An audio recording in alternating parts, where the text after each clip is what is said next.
This is Weights and Wealth, your one-stop shop for entertaining education on building a stronger body and bank account. We are not doctors or financial advisors and must warn you this is not medical or investing advice. It is for your entertainment.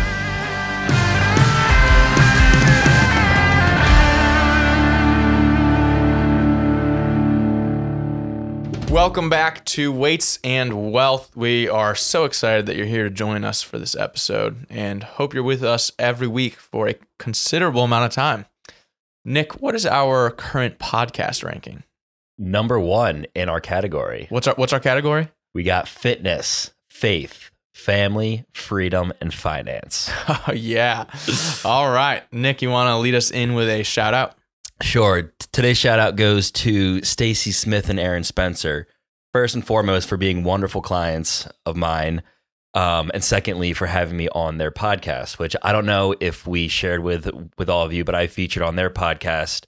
They are big realtors and they have their own brokerage in Charleston.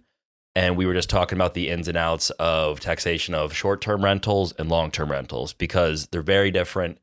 There are a lot of factors to consider. It's very, very confusing. And I can tell you that even though I've done them many times, I always have to go back to the rules and read them just to be sure. And this is why I have Nick handle my taxes for me. I do. Yeah. So we have a new rental this year coming up. So yeah. I'm excited for that. Long-term rental, so it's easy. But yeah, that was a great podcast. I did it with another partner in my office, Stephanie Spinucci. So that's something that would be great to listen to if you have rentals, just so you understand how it works. And then kind of in that same vein, the wealth wisdom of the week is that if you are in rental real estate, definitely get a CPA. Because even for somebody that does it all day, the rule, I'm telling you, the rules are very, very confusing. So definitely get a CPA to do your taxes for you if you have rentals. Makes sense. That's one of the things we've talked about before is, do you need an accountant or can you just do a TurboTax thing? One of those considerations is if you do have real estate and you're doing rentals, you're going to want a CPA. Absolutely. Yeah. All right. And then, oh yes. So, I think everybody knows that interest rates have gone up. Mm-hmm. The IRS also has interest rates for underpayments. So there are different rules about how much you have to pay in every year based on how much you make. Generally speaking, if you make a relatively normal amount of income and it's for a company, like you get a W-2 at the end of the year, not a 1099, you're fine. You don't have to worry about it. It's the people who own their own businesses, have rentals, or who make a lot of money in a year that have to worry about making estimated payments every quarter because the IRS doesn't want their money at tax time. Like they want it spaced throughout the year because, time value of money, like they know that.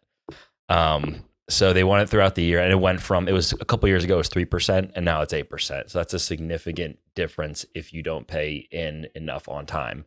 And honestly, like for some clients, they're like 3%. I'll take the interest penalty. I'll just pay that because, I can make more money throughout the year doing something else with that money.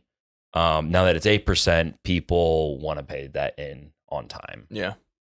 Yeah. It doesn't really apply as much to our young listeners that are just working in a 9-to-5. But if you are someone that is doing a lot of investing, that's where that consideration might come in. Definitely. Or if you're 1099, like, if you're a realtor and you aren't given a W-2, they don't withhold taxes for you. You have to worry about your quarterly estimated payments. Yeah, I was talking to a photographer, videographer. We're still looking for someone to help us with that. So if you're interested in joining the team, you just let us know. But he was saying he wound up owing like $13,000 to the IRS this year because since he doesn't have a W-2, he didn't allocate enough money to taxes when he was planning out his payments, I guess, for his business.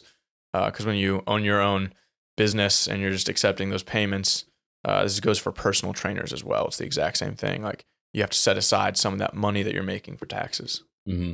Yeah, and that's another time when it's very beneficial to have a CPA. Mm-hmm. Even I was talking to my dad the other day. He realized like a big long-term capital gain. He didn't know that you had to make quarterly estimated payments because he's never done it before, and he owed penalties and interest. And I was like, well, I mean, ignorance of the law doesn't excuse you from not knowing it. Unfortunately. Now, if he had a CPA, they could write a letter saying, I'm sorry, I didn't know that we had to do this for him, and they might abate it. Like, you can talk to the IRS and have them abate interest and penalties if it's like your first time, not or your first mistake. But you would still probably need a CPA to know that, because you're not. Well, they did hire like 87,000 new agents a couple years ago, so they should be able to respond. yeah. Which, I mean, like, they do respond to it. Response times have gone, like, they've been quicker recently. Yeah. Which, if you ever have to call the IRS, don't. You'll be on hold for 2 hours. That's so like I avoided at all costs. What was it? It would have been 2022. I was going to Ranger School like in early April, right before taxes were due, and I had not done my taxes through TurboTax like early on in January or February. Because basically I was doing it right up until I went to Ranger School, and I was trying to submit it, but like a 1099-C or something for like Army healthcare that I needed to submit, it wasn't accepting it for some reason on TurboTax or whatever I was using, and it like wouldn't let me submit. So I just had to print the entire thing off, put it in an envelope, and mail it, and just hope it was good, because I was going to Ranger School. I wasn't going to be able to like respond or do anything. And then after that, I started having Nick do my taxes for me. Yeah, you can thank Obamacare for that one. That's why it's so complicated on TurboTax. It's something I don't really think twice about. Yeah. But like for some reason, TurboTax has a really weird thing with 1095-Cs. I know other people who have had the same problem. Yeah, but I don't know why they can't build a better software.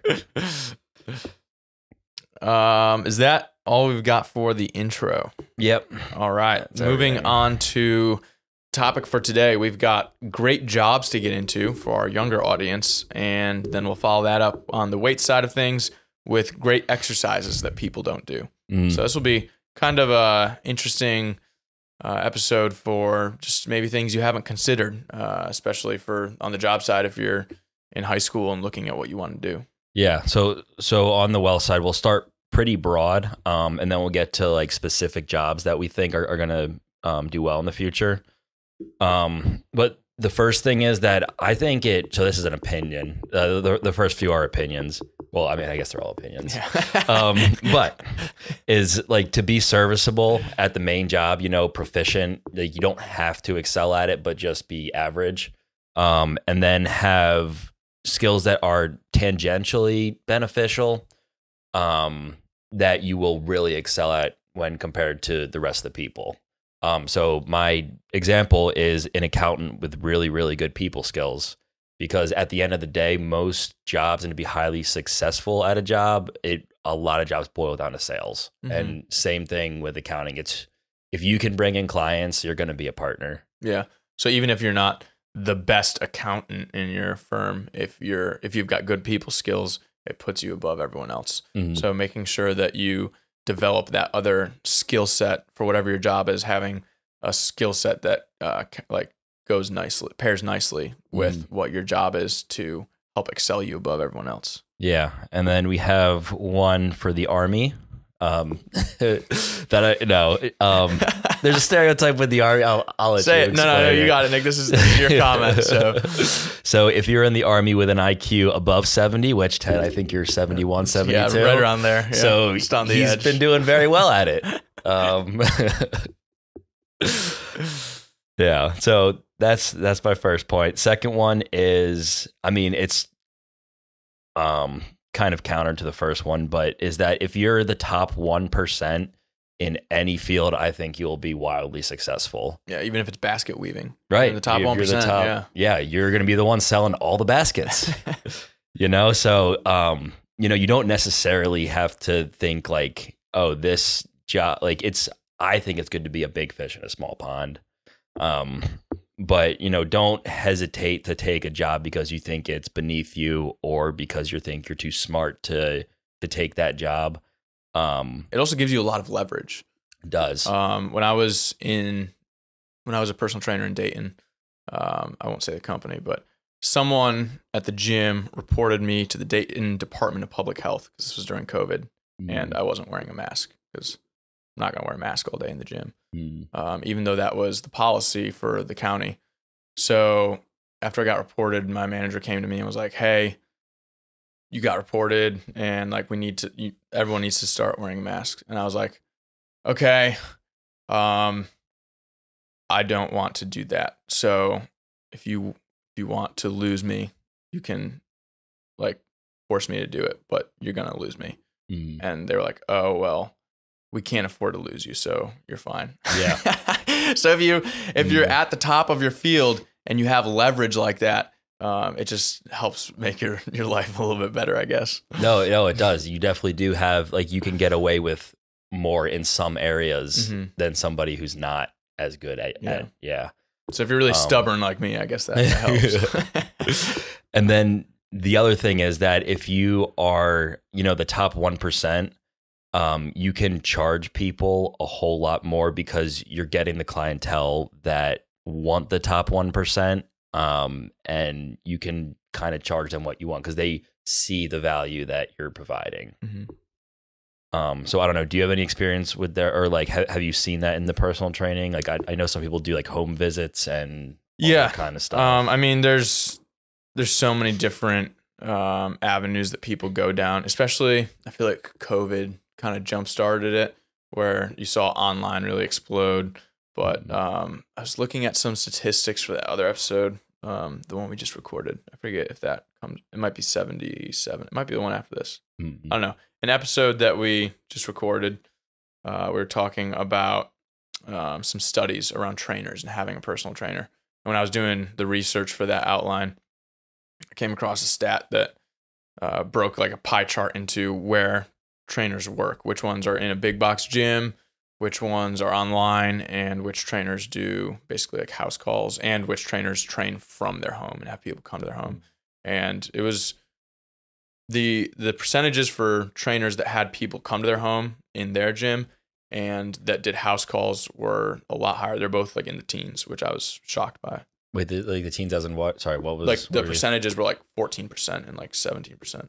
Okay, wait for trainers that work like where they work. So I was surprised. I would have thought it was much more online and in big box gyms, but I guess it makes sense. I mean, when you think of like trainers we've talked with, like Dylan Applegate, I guess technically people come not necessarily to his home, but he doesn't work in a gym. He's got that Forge now, so people come to him and work out at his mobile facility. Yeah. So I guess it makes sense. I just always think there's like online and in the gym, and I forget about those other two avenues. Yeah, and I'd be interested to see how like the income varies between those four different. I mean, yeah, definitely. For most trainers, they all used to start off like in gyms, but now some people start off online, which we've talked about. I don't think is a good idea. But a lot of times the people that make house calls and go to people's homes or have people come to their gyms, they've already been successful in the big box environment and they branch out to that. So they're probably on the higher end of the income stream. Right. And to get to that top 1%, you're not just going to come, you won't be there right out of school. You got to learn on the job. Yeah. There's so much experience you have to gain first. To really master your craft before you branch out on your own and do that. Yeah. And then this is also just kind of like a disclaimer is that, people have different aptitudes. So jobs really aren't a one size fits all. So we're going to be talking about a few jobs that we think are interesting and will do very well, but everybody has, different natural aptitudes. Yeah, God gives us all different talents, and you want to try to find the things that you're going to excel at and that you enjoy. No one wants to work at a job they hate. Sometimes you have to do it, but if you can find something that you enjoy and that you're good at, use the talents God gave you. Yeah, and the biggest one I think is trades. We're seeing less people going to college, more people going to college. So I just think, supply and demand that's gonna increase the prices people in the trades can charge. I've heard Mike Rowe, the guy that did the Dirty Jobs TV show. I've heard him talk about some sort of stat, and I don't remember exactly, but it was something along the lines of, with all the tradesmen that are going to be retiring, kind of like the boomer age group, they are, let's see, I think it was like for each retiring, there's like 2 new people entering the trades right now for every 9 that retires. Oh my gosh. So it's like a 4.5 times difference. So yeah, I mean, like the trades is something that you could easily get into in Excel. And I mean, it's very much not unheard of to start making 100K in the trades, and you don't have to get in debt in college to do that. Yeah. And, you know, if you get into it now, because I mean, at some point, tradespeople will basically be able to charge whatever they want, or like, you know, I can do that in 6 months, or if you pay me 4 times what I quoted you, I'll do it now. You know, they can start doing stuff supply like and that. demand. Like, yeah. And at some point, more people will start going back to them because they'll see the potential to make money. But if you can be in that sweet spot where it takes a while to catch up, because these are skilled trades, like you can't just start doing it one day. You have to learn from people to go off on your own. So right now is a great time because it's in that sweet spot where we know people's attitudes towards college are changing. So there will be in the future more people foregoing college and entering the trades, especially with AI that we talked about in the AI replacement episode. So if you missed that one, go check it out. I think it was like 73 or 74. So a few episodes back, but yeah, like right now is that perfect timing for the sweet spot of entering the trades where there's a low supply and there's always going to be high demand for that. Yeah, because those aren't like we talked about in the AI one. You know, these jobs aren't going away. Yeah, they're probably just going to be more needed and fewer people to do them.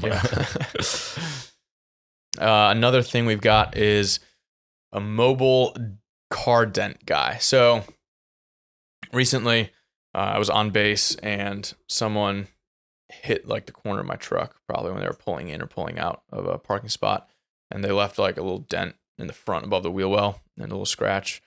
And I called like some of the detailing places around Clarksville and was looking for a quote. And all the detailing guys I talked to were like, oh yeah, I can fix the paint for you, but I can't do the dent. And I was wondering, how's there no one that can fix the dent? Who does this? And so the guy that came and did the paint job for me real quick, it was pretty minor. It was only like $50, but I asked him, do you know any guys that you can refer me to that pull the dents out? And he said, well, there used to be one guy in Clarksville that did it. Clarksville's like a decent sized city. It's not huge, it's not Nashville, but it's like a decent sized city. He's like, there used to be one guy in Clarksville that did it. He made so much money because he was the only one that did it that he just moved to Hawaii and retired and like lives on the beach now. Oh my gosh. So it's like, simple that seems things. pretty profitable if there's no one in your city that does that. So finding these spots where, again, it's like supply and demand, and like it's that car dent thing. It's kind of like an art with trying to pull those out. But if you can find someone that does it and apprentice under them and gain those skills, you're going to be very valuable if there's such a low supply of people that do that, because people always need dents pulled out of their cars. If someone's trying to sell their car, they're going to want that dent taken out before they sell it a lot of times, so that they can try to get more money for it. So, and generally people don't like huge dents in their car, but some people are okay with it. I guess it depends on how much cash you got lying around.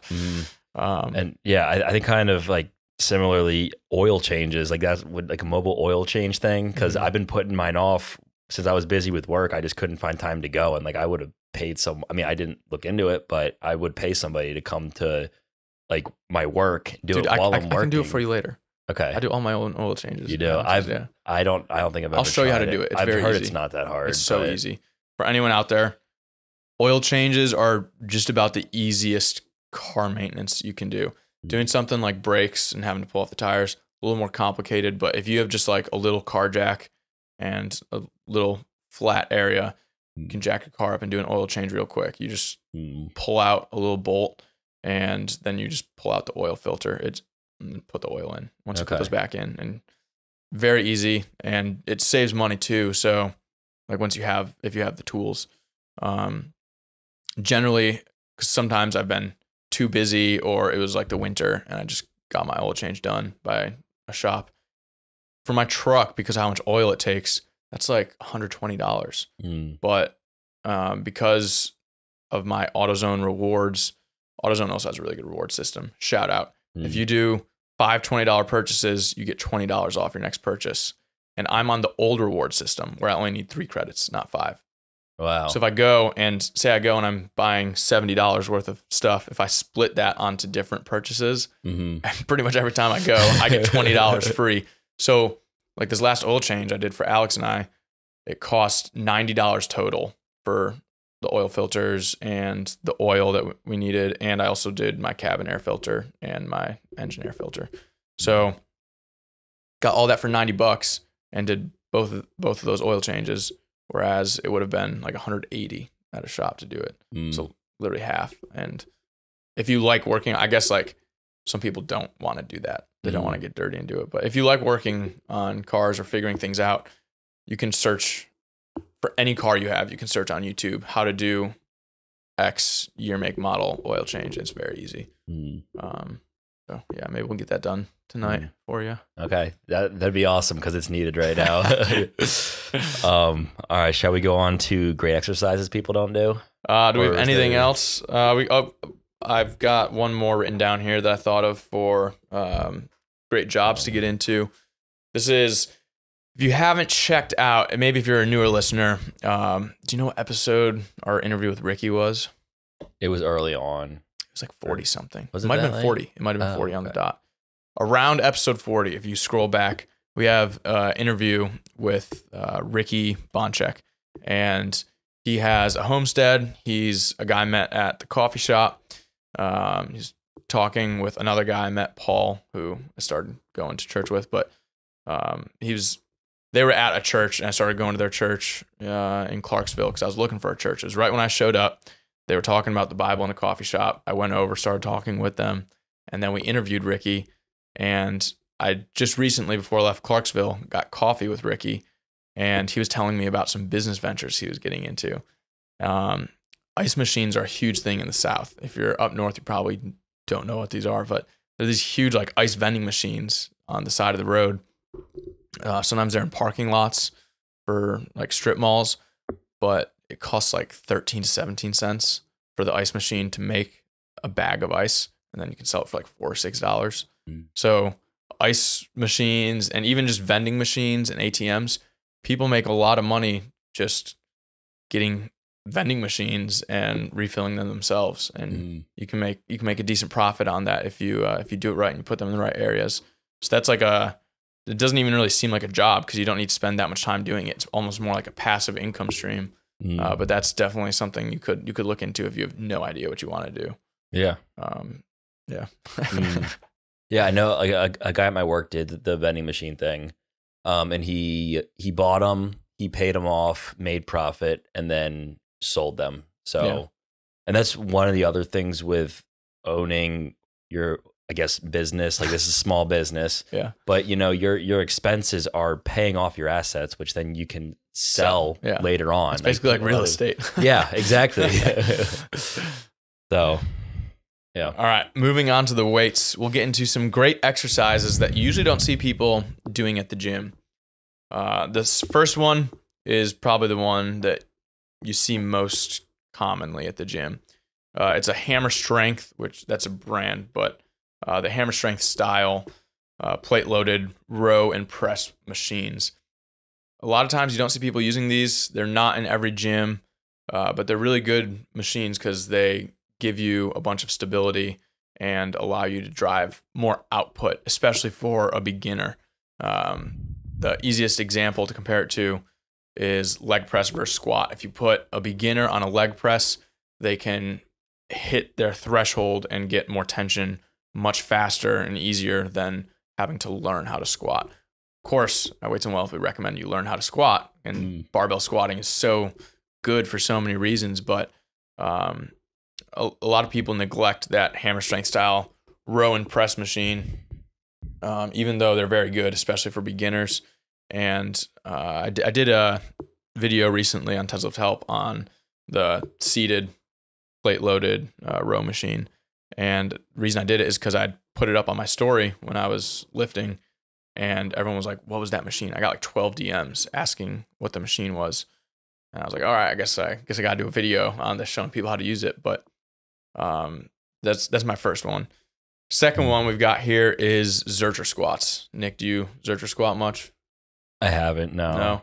I love the Zercher squat. It's going to be, if you have any kind of like low back kind of concerns, the Zercher squat is going to be more comfortable than a backloaded barbell squat.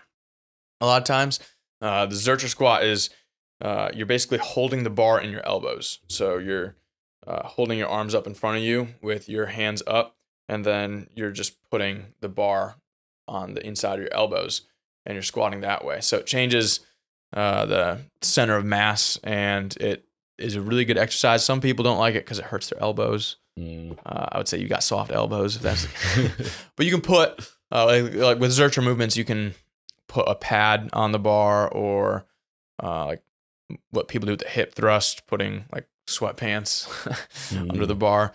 You can do these things if it does hurt you, but as you do the exercise, you get used to it. And once you start Zercher squatting, you don't really notice it, like it doesn't really hurt. Also, I guess it depends on your pain tolerance. But Zercher squats are, for me, one of my favorite exercises that I do for legs.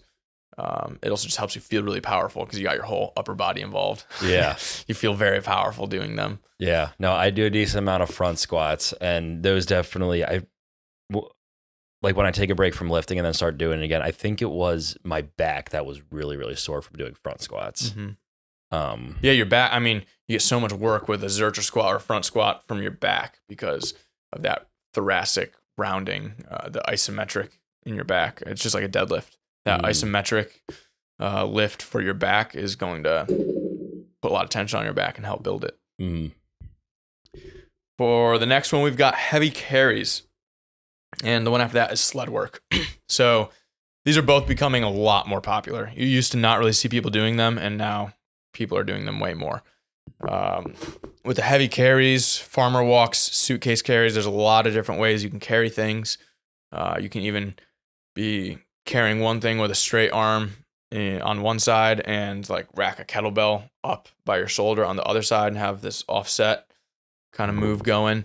But when we look at training, something that is, when people talk about functional training all the time, humans walk. We walk every day. So being able to train your body for a walking movement, carrying something, walking under load, offsetting the load by having it heavier on one side, carrying things differently, this is going to be very good functionally for helping you walk and your whole body, avoiding these problems that people get with mobility when they only lift in the sagittal plane, which is like moving forward and backwards.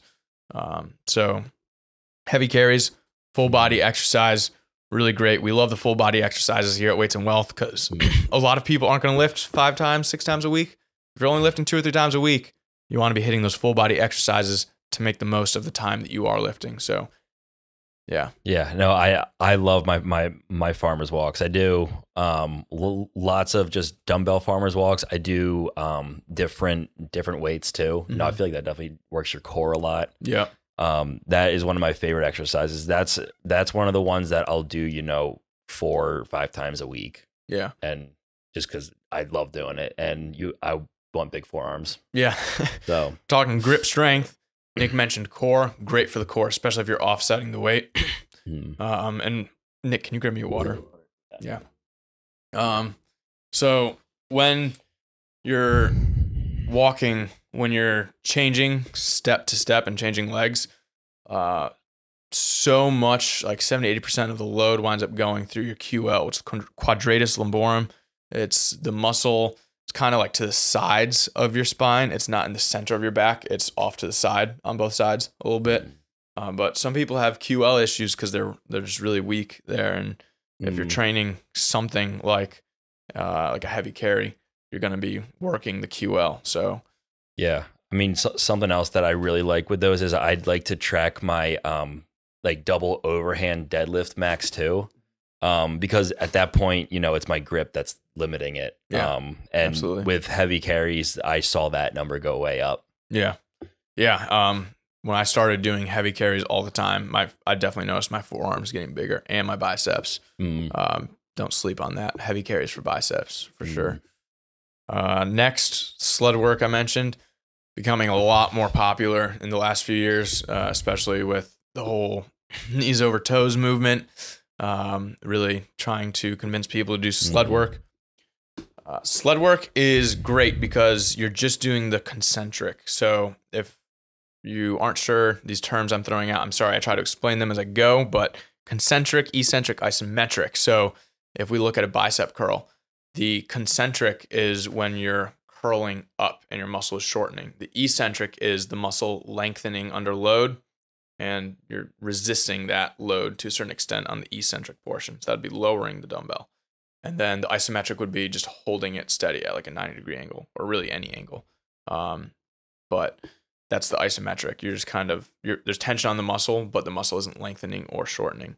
So with the sled, you're getting only concentric. The eccentric and isometric are much more damaging to the muscle. So this is more in depth than maybe some listeners want, but some listeners really like the fitness stuff. So if you look at certain bodybuilders like Dorian Yates and Mike Mentzer, I think were two of the bodybuilders earlier in the day that really stressed isometric and eccentric, especially work. And it's more damaging to the muscle, and muscle damage isn't really the main driver of hypertrophy. That's tension. But moral of this, what I'm trying to get to is, I'm sorry for the weaves and turns in this, but the sled work is just going to be the concentric portion. So it's not as damaging, which allows you to add a lot more volume to your workout. Sorry, that took a while. I just took way too many turns there. But so sled work, you can add a lot of volume to your leg day by working the sled without it doing as much damage, which allows you to recover with that extra volume. Also, for people that have injuries and they have knee problems and like legitimate surgeries, not just, oh, my knee kind of hurts and we could fix that, but like people that actually have structural issues, a lot of times you're going to be really limited on a lot of exercises we would normally do, but most people can push a sled.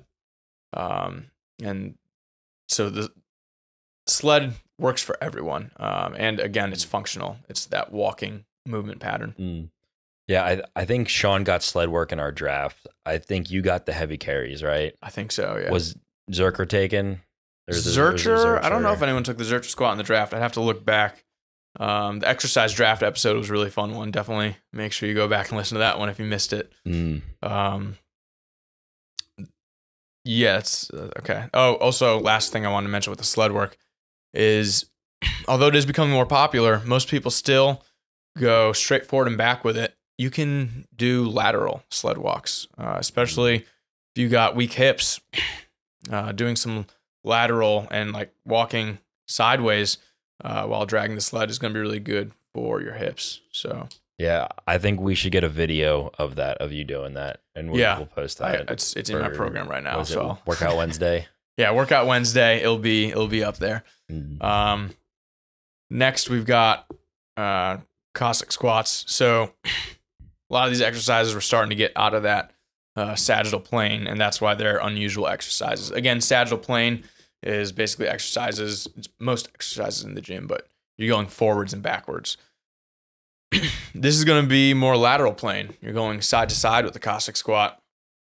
I guess we'll just have to attach a video here. It's kind of hard to explain, but it almost looks like a side lunge. If you want to think of what that would look like. Next one I've got is a landmine press with rotation. Have you ever done landmine overhead presses, Nick? Yes. I think I've done a landmine press a couple of times. But is it like the Zeus? Oh, yeah, you can put the Viking attachment on it. Yeah. Yeah, the Viking handles. But the a lot of gyms won't have those unless you're in some sort of like powerlifting, bodybuilding type of gym. But I'm sorry, my voice is starting to go here. Done several in a row here. but I'll try to finish this quick before my voice goes. For the landmine press, you're having that barbell anchored into the corner of the rack in that landmine attachment, and then you're on a knee and you're, or you don't have to be on a knee, but I like to be on a knee, and then you're pressing up kind of diagonally up and out with the barbell. And you can add a rotation into it where you're coming back every time you come down and then extending up. That rotation will really help with your core. This is a more mobility friendly for people that lack mobility in their shoulder. It's a more mobility friendly overhead press variation for people that don't have the mobility to get overhead without having an extreme arch in the thoracic spine, because you want to be able to reach overhead. And this will help you build strength if you're on the road to developing that mobility, or if you have lost it and are maybe more middle-aged clientele, where you just might not get back to regaining that full overhead mobility. This is a very, very good variation that will help keep your shoulders healthy. The next one I've got is Cuban press. I've never seen anyone else do this in a gym.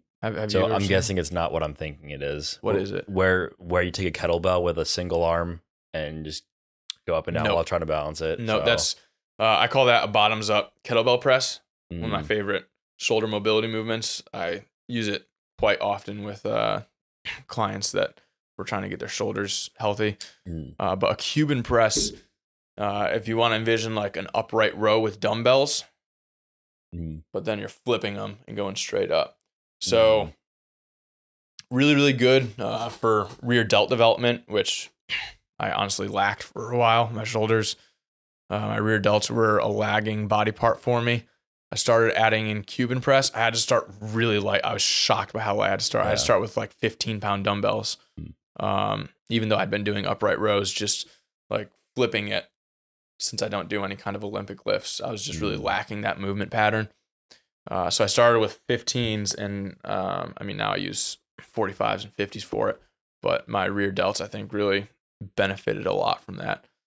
So it's basically almost like a kind of standing clean with dumbbells, I guess. But with less body English and momentum. But great exercise for your shoulders. A lot of people mostly just focus on the anterior delt and neglect the lateral or medial and the side or the rear. So if that's you, DM us and we'll show you how to do the Cuban press. Yeah, that was good. I mean, I can honestly say I knew about half those exercises. So I'm learning a lot too. All right, guys, we will see you next week. And I'm going to go drink some water so that my voice is ready to go for the next episode.